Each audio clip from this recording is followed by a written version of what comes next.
Shanti.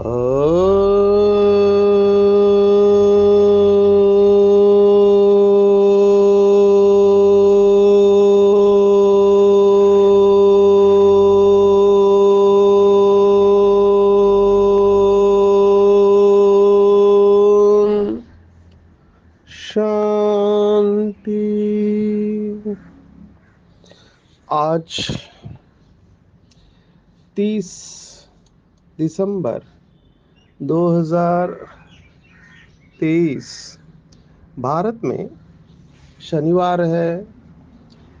Today is 30th December 2023 and it's Saturday in Bharat. आज की मुरली का जादुई रहस्य स्वयं को प्रेरणा देने के लिए magical secrets of today's Murli for motivating the self.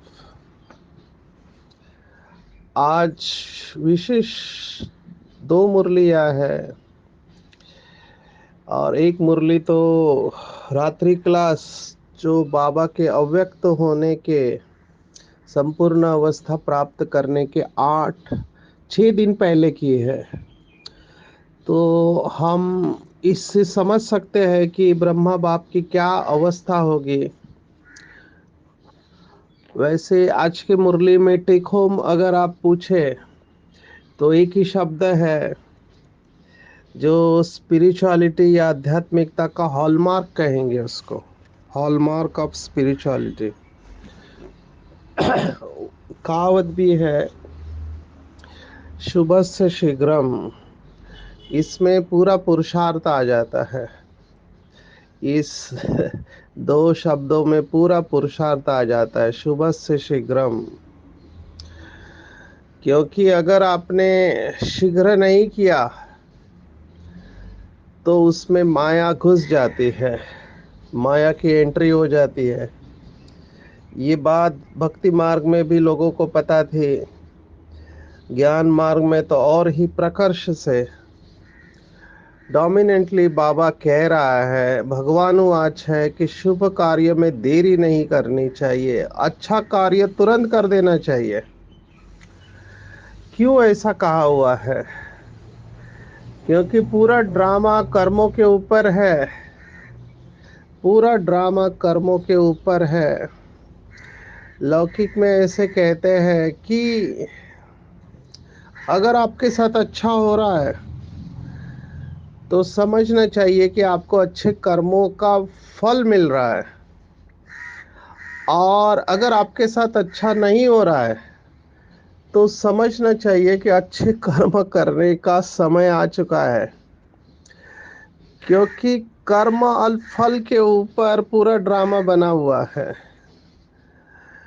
जो बाबा के बच्चे कहते कि हमारे साथ ऐसा क्यों हो रहा है, हम चाहते नहीं है फिर भी ऐसा हो जाता है, जैसे हम चाहते हैं वैसे नहीं हो रहा है, तो इनडायरेक्टली हमको समझना चाहिए कि हमारे कर्म है, it is telling us about our karmas, और इसको एक्सेप्ट करना चाहिए, इसके साथ फाइट नहीं करना चाहिए। मेरे पास ऐसे भी बाबा के बच्चे आते हैं जो फ्रस्ट्रेट हो गए, निराश हो गए हैं। कहते हैं हमने बहुत कोशिश किया, बहुत साल हो गए, लेकिन कुछ संस्कार है वो बदलते ही नहीं है, ना हमारी समस्याएं दूर हो रही है, तो फिर फायदा क्या, क्यों करने का ये सब? अभी ये विचार क्यों आ रहा है? क्योंकि जैसे भक्ति मार्ग में वो लौकिक गुरु होते हैं, तो हमने सुना होता है भक्ति मार्ग में कि फलाने तीर्थ क्षेत्र पर गए, फलाने गुरु के पास गए, और हमने उनको हमारी समस्या बताई तो उन्होंने जो विधि की बताई उसके द्वारा हमारी समस्या दूर हो गई, अभी हम सुखी है, ऐसे समझते हैं।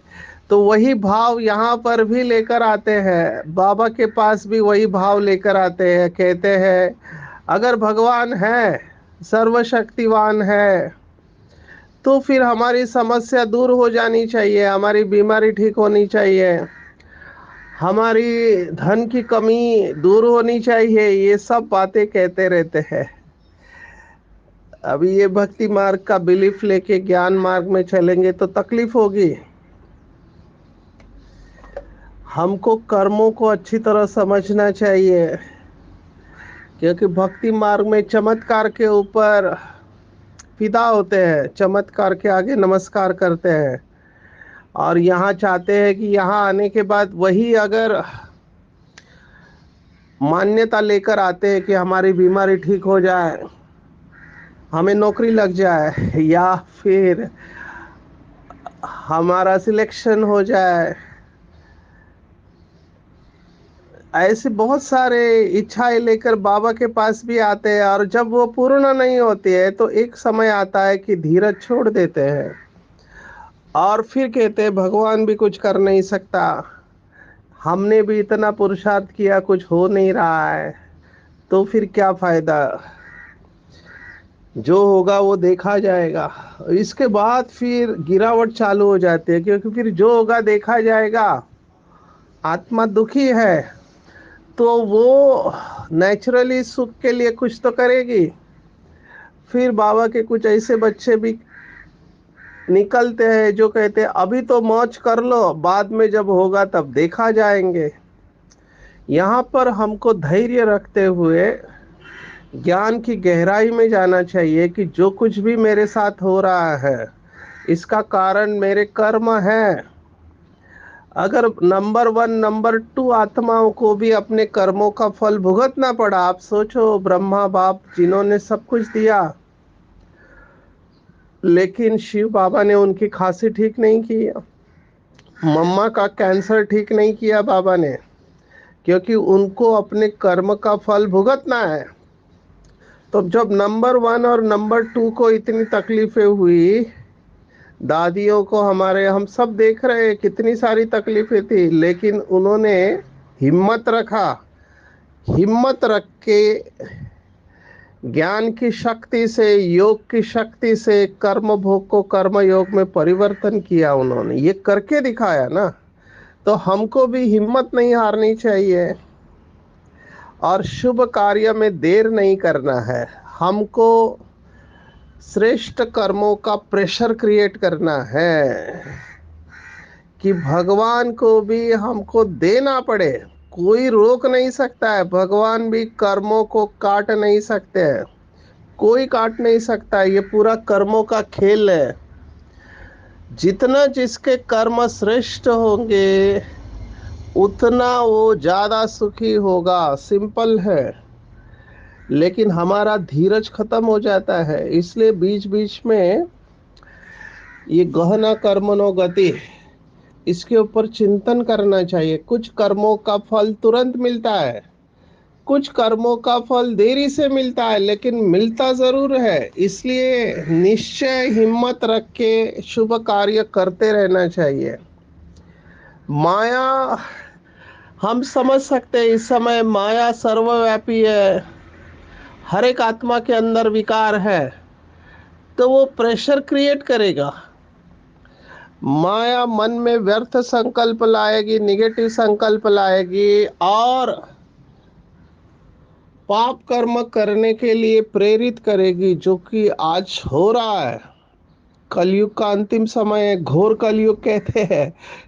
तो पाप कर्म भी नॉर्मल होने लगे हैं। कई लोगों को लगता है ये तो दुनिया ऐसी ही चलती है, लेकिन हमको संभल के रहना चाहिए। जैसे माया प्रेशर क्रिएट कर रही है पाप कर्म करने के लिए, जो हमने तीसरे अध्याय में भी देखा।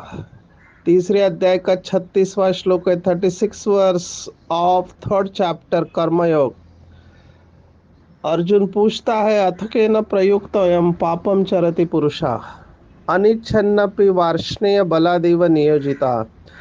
सी अर्जुन पूछ रहा है कि ऐसा क्या है कि पता है गलत है फिर भी लोग वही कर रहे हैं। इसको कहते हैं माया का प्रेशर। पता है गलत है, पता है गुस्सा नहीं करना चाहिए, पता है झूठ नहीं बोलना चाहिए, पता है व्यभिचार नहीं करना चाहिए, लेकिन बन जाता है। पता होते हुए भी व्यक्ति रोक क्यों नहीं पाता है? तो भगवान उवाच है, जवाब 37वां श्लोक है, 37th वर्स, काम एष क्रोध एष रजोगुण समुद्भवा।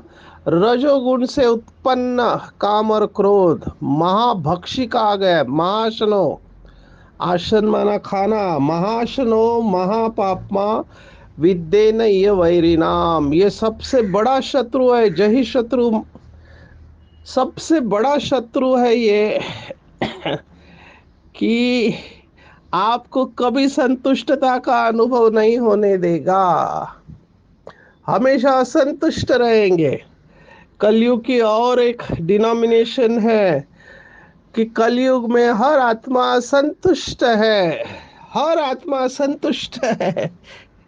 क्यों असंतुष्ट है? क्योंकि ये दिल मांगे मोर, इच्छाओं का अंत नहीं है।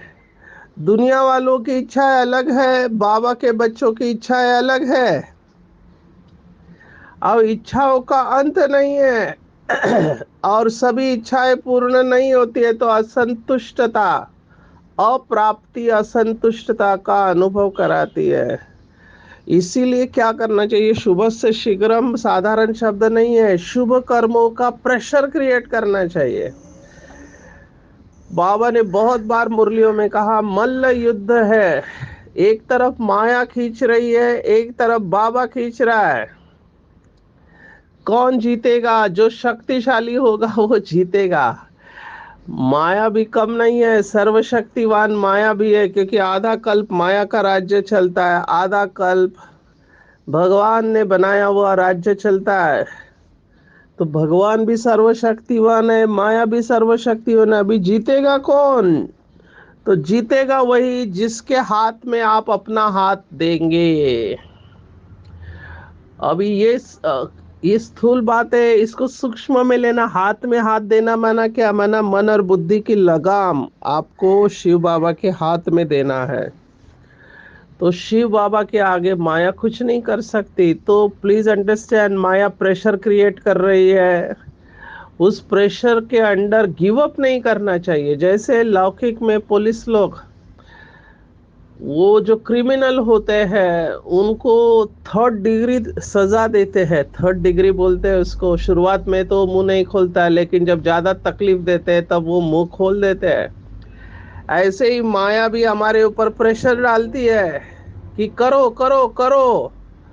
इतना तो चलता है माया ऐसा वार करेगी कि पता ही नहीं चलेगा कि माया का वार है, खुद को मस्ती में समझेंगे।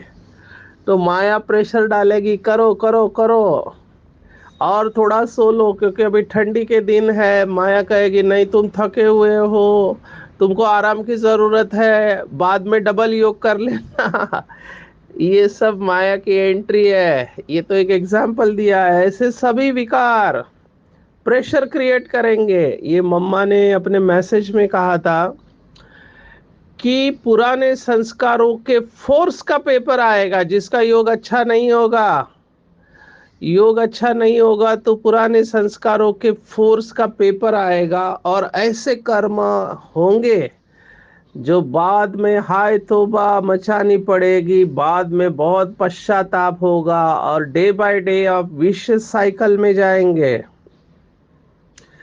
इसलिए पूरी स्पिरिचुअलिटी इस बात के ऊपर है, सत्य का संग करो, अच्छे कर्म करो, इसके ऊपर ही पूरी स्पिरिचुअलिटी है।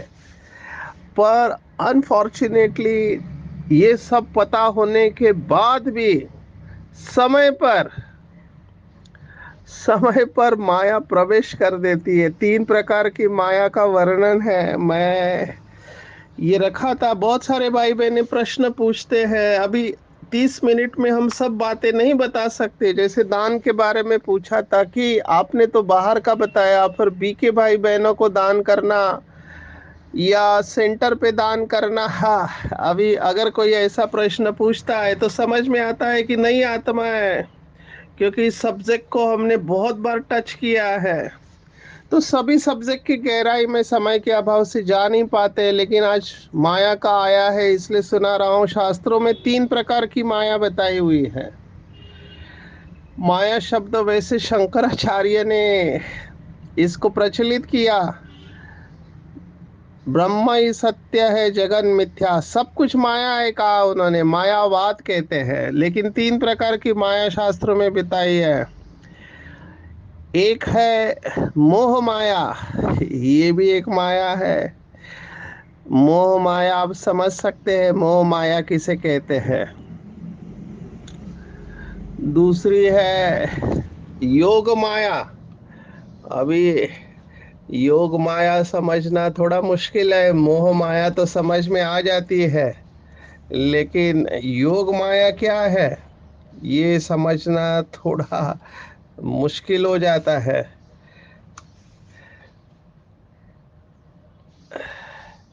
इसके ऊपर आप चिंतन करेंगे कि मोह माया क्या है और योग माया क्या है। और तीसरी है महामाया। महामाया माना पूरा अंधकार, पूरा अंधकार, टोटल इग्नोरेंस कहते हैं इसको। मोह माया तो समझ में आती है कि अटैचमेंट है, योग माया थोड़ा डीप है, क्योंकि लोग समझते हैं कि योग में कौन सी माया आती है। ये थोड़ा इंटरेस्टिंग होगा, इसके ऊपर चिंतन करेंगे। बाबा के बच्चे मैंने देखा है, बहुत अच्छा उनकी बुद्धि को बाबा टच कराता है। बाबा के बच्चे सचमुच में कमाल के हैं, जिनको लिखने की आदत है, जो लिखते रहते हैं, पढ़ते रहते हैं, उनको बाबा टच कराते हैं। जब अभी योग माया को समझेंगे, जब हम निरंतर योग करते हैं, बहुत सारी साधनाएं करते हैं,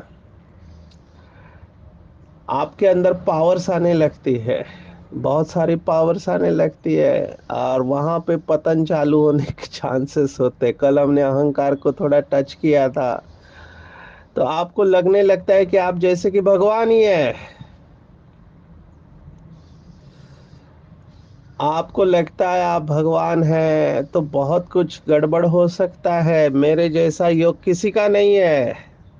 मैं आपको बहुत उदाहरण दे सकता हूँ। एक आत्मा मेरे पास आई, काफी अच्छी आत्मा है, बहुत पुरानी है। मुझे कहा कि उस आत्मा ने मुझे कहा कि मेरा योग तुम्हारे से 10,000 गुना ज्यादा अच्छा है।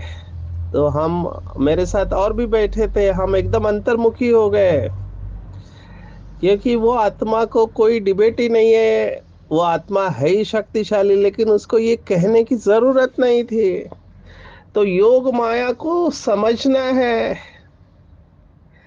कि योग की पावर्स आने के बाद माया कैसे प्रवेश कर देती है, जिसको कल भी हमने देखा, बार बार देख रहे हैं कि समान समझते हैं, लेकिन होता अभिमान है, और समान मनसा में होता है, वाणी में आने ही नहीं देने का।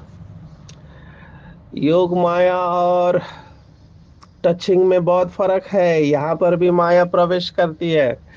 कई बाबा के बच्चे भी कहते हैं, मुझे तो बहुत वंडर लग रहा है, क्लास में ऐसा कैसे कह सकते हैं, लेकिन कहते हैं कि मुझे बाबा ने टच कराया, बाबा की ऐसी टचिंग आई, मैं इधर गया उधर गया। अभी ये कह के दूसरों को प्रभावित करना ये भी माया है। इसलिए कह रहे हैं कि माया को समझना बहुत मुश्किल है। अगर बाबा का योगी बच्चा होगा तो कभी किसी को प्रभावित करने की कोशिश नहीं करेगा, लेकिन कुछ भाई बहनें इंटेंशनली ऐसे शब्द इस्तेमाल करते हैं। अभी हमको किसी को जज नहीं करना है, हम माया के बारे में देख रहे हैं कि माया कैसे पकड़ती है, महामाया, मोह माया और योग माया। ये मुझे आज कहने का इसलिए हो रहा है क्योंकि शुभ कार्य करने में यही विघ्न है। क्यों? हमको जब पता है कि पूरा ड्रामा शुभ कर्मों के ऊपर बना हुआ है, सबसे श्रेष्ठ कर्म ब्रह्मा बाबा और मम्मा ने किए, दादियों ने किए। क्यों? क्योंकि सबसे श्रेष्ठ कर्म है निरंतर बाबा की याद में रहना। इससे बड़ा और कोई कर्म हो नहीं सकता।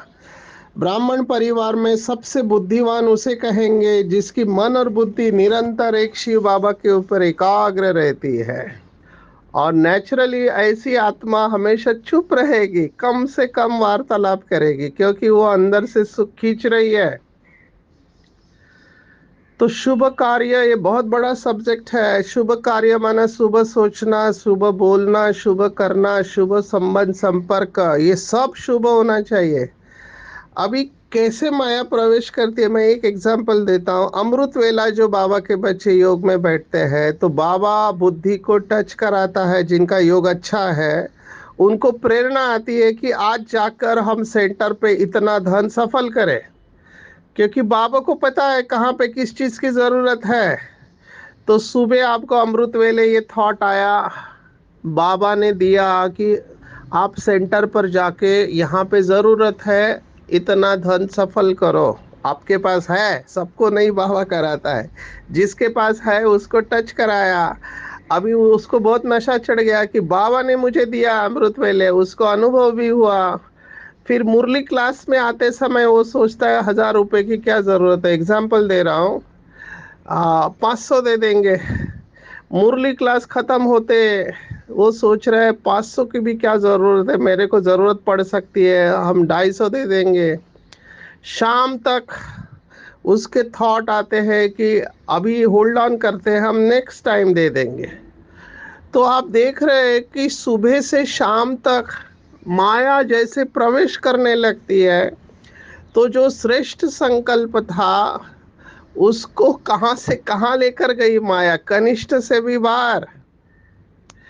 ये है शुभ कार्य में देरी करना। मैंने एक एग्जांपल दिया, ये धन की बात नहीं है, ये हर एक कर्म की बात है। आपको प्रेरणा आ रही है कि आज मैं 8 घंटा योग करूं, लेकिन माया उसमें विघ्न डालेगी कि नहीं, तुम तो बहुत थक जाते हो, तुम्हारे पास टाइम कहाँ है, 8 घंटा तो हो ही नहीं सकता है, 4 घंटे पर आओ, 4 से 2 घंटा। तो ये शुभ कार्य जो संकल्प आता है उसको माया पोस्टपोन करते रहती है। और पूरा खेल इसी के ऊपर है, श्रेष्ठ कर्म तुरंत करना चाहिए और कनिष्ठ कर्म बाद में करना चाहिए। श्रेष्ठ कर्म तुरंत करो और बुरा थॉट है तो उसको पोस्टपोन करो। तो इसके ऊपर और चिंतन करेंगे।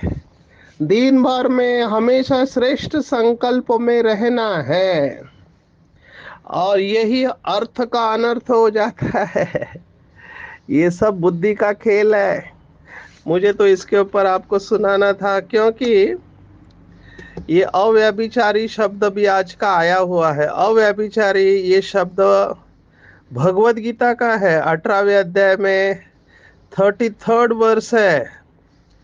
सात्विक धृति कहा गया है, धृत्या यया धारयते मन प्राणेन्द्रिय क्रिया योगेन अव्यभिचारिण्या धृति सा पार्थ सात्विकी। ये बहुत गहरी बात है, समय के अभाव से मैं डिटेल में नहीं जा रहा हूँ।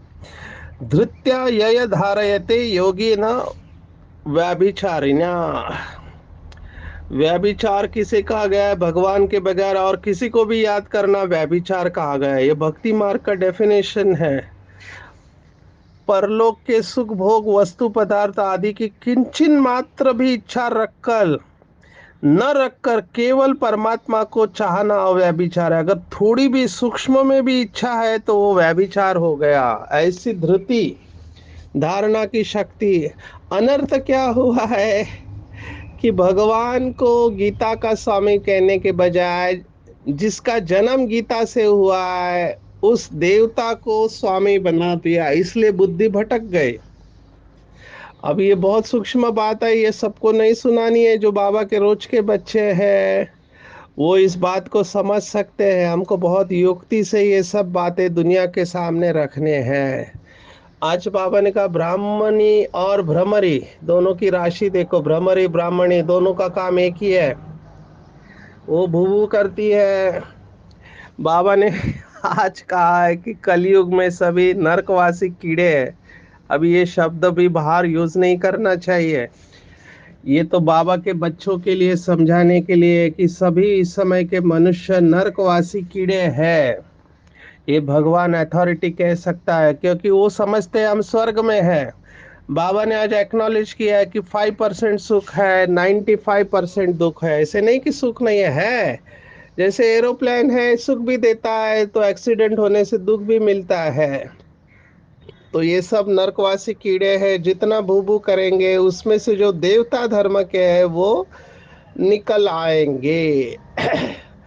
आज विशेष संपूर्ण अवस्था के पहले 6 दिन वाली मुरली है। आप समझ सकते हैं कि बाबा की अवस्था क्या होगी। बाबा ने स्पष्ट कहा है, खाना पीना रहना एक घर में है और याद दूसरे को करना ये ठगी हो गई। बाबा ने बहुत जोर से पकड़ा है। हम खाते हैं बाबा के यज्ञ से, बाबा को सब कुछ दे दिया है, बाबा को कहते हैं कि बाबा ये सब आपका है। तो हम कह रहे हैं, मुंह से कह रहे हैं, लेकिन क्या अंदर से वो अवस्था है? तो बाबा ने रिजल्ट सुनाया, खाना पीना रहना एक घर में, खास करके समर्पित भाई बहनों को, लेकिन हम सबके लिए लागू है, क्योंकि हम सबकी पालना शिव बाबा से हो रही है। तो खाना पीना हम बाबा से लेते हैं, लेकिन याद दूसरे को करते हैं। बाबा ने कहा ये ठगी हो गई, इसको व्यभिचार कहते हैं। वो व्यभिचार अच्छा शब्द नहीं है, बाबा को ये बिल्कुल अच्छा नहीं लगता। आप कल्पना करो, किसी की पत्नी अपने पति को छोड़कर किसी और देहधारी को याद करती है तो उसको व्यभिचार कहा गया है। तो ये अपमान है, व्यभिचार। तो हमको ऐसा कुछ नहीं करना चाहिए। तो हमको अव्यभिचारी याद में रहना चाहिए। एक बाप से ही दिल लगानी है, अगर दिल और तरफ गई तो याद व्यभिचारी हो जाती है। तो बाबा को बिल्कुल अच्छा नहीं लगता है कि मेरे बच्चे होकर किसी और को याद कर रहे हैं। उससे कोई पाप कटेंगे नहीं। और तरफ से बुद्धि योग हटाकर जितना हो सके बाप की याद में बैठना है। और यही एक तरीका है, यही फायदा और घाटे का है। आज बाबा ने कहा एक एक दिन होकर 5,000 वर्ष बीत गए, घाटा ही हुआ है। ये देखो, बाबा संपूर्ण अवस्था के 6 दिन पहले कह रहा है एक एक दिन होकर 5,000 वर्ष बीत गए, क्योंकि बाबा को पूरा ड्रामा दिखाई दे रहा है। हमारी भी ये अवस्था आनी है नंबरवार। तो अच्छा व्यापारी बनना है, टाइम को सफल करना है। इधर उधर बुद्धि भागती है तो उसको वापस बाबा के ऊपर स्थिर करना है, चार्ट रखना है अपना। और विशेष बाबा ने कहा कि बाबा का हर बच्चा विशेष आत्माएं है। लौकिक में भी कहते हैं कि जितना भी समय बचा है उसे विशेष बनाइए। माना क्या करे तो परमात्मा की याद में विशेष करो, नहीं तो बाद में केवल अवशेष ही रहने हैं। तो विशेष और अवशेष को याद रखेंगे। अवशेष होने के पहले विशेष कर्म करने हैं, हर एक में भावना समान रखनी है, लेकिन सबको ये फीलिंग आए कि ये स्नेह के भंडार है, कल का वरदान आज का वरदान समान जा रहा है। सबको ये फीलिंग आनी है। आज नया शब्द बाबा ने इस्तेमाल किया, स्नेह के भंडार। एक मुरली में बाबा ने कहा आत्मिक स्नेह की मूर्ति बनो। हर कदम में, हर नजर में स्नेह अनुभव हो। अभी गड़बड़ नहीं करना है, रूहानी स्नेह इसको कनेक्ट करना है, रूहानी स्नेह ना कि जिस्मानी स्नेह। क्योंकि स्नेह देते देते फंसने के भी चांसेस है, क्योंकि ऐसे एग्जाम्पल भी हमारे पास है। स्नेह देते देते खुद फंस गए। तो स्नेह रूहानी होना चाहिए, एक दूसरे को सहयोग देना, बाबा की याद में दृष्टि देना, बॉडी कॉन्शियसनेस में नहीं। और ये सूक्ष्म में जो कमजोरियां रही हुई है, बाबा ने आज बहुत सुंदर शब्द इस्तेमाल किया कि कयामत से पहले, सृष्टि की कयामत से पहले अपनी कमी और कमजोरियों की कयामत करो, नहीं तो वो जो कमियां रह जाएगी वो बहुत दुख देगी। तो रियलाइज करना है, रिवाइज करना है। आज के पूरी मुरली का टेक होम अगर आप मुझे कहो, शुभ से शीघ्रम, शुभ से शीघ्रम। बार बार श्रेष्ठ संकल्प करना है और निरंतर स्वमान में रहना ही श्रेष्ठ संकल्प है, संपूर्ण अवस्था है। तो जब भी मौका मिले, देखो भक्ति मार्ग में भी ये मान्यता है कि जिस घड़ी आप भगवान को भूल जाते हैं उस समय आपने अपना नुकसान कर दिया। ये भक्ति मार्ग में कहते हैं। भक्ति मार्ग में भी कहते हैं श्वासोश्वास याद रहे। तो क्यों नहीं, हमको तो यथार्थ ज्ञान मिला है आज के पूरे दिन भर में। जब भी मौका मिले, शुभ से शीघ्रम, शुभ कार्य में देरी नहीं करनी है, शुभ सोचना है, शुभ बोलना है, शुभ कर्म करना है, चार्ट रखना है, भू भू करके कीड़ों को आप समान बनाना है। विशेषता की फीलिंग हमसे आए, हम मास्टर स्नेह के सागर है। बाबा की याद में अपनी कमी कमजोरियों की कयामत करनी है। अच्छा, ओम शांति।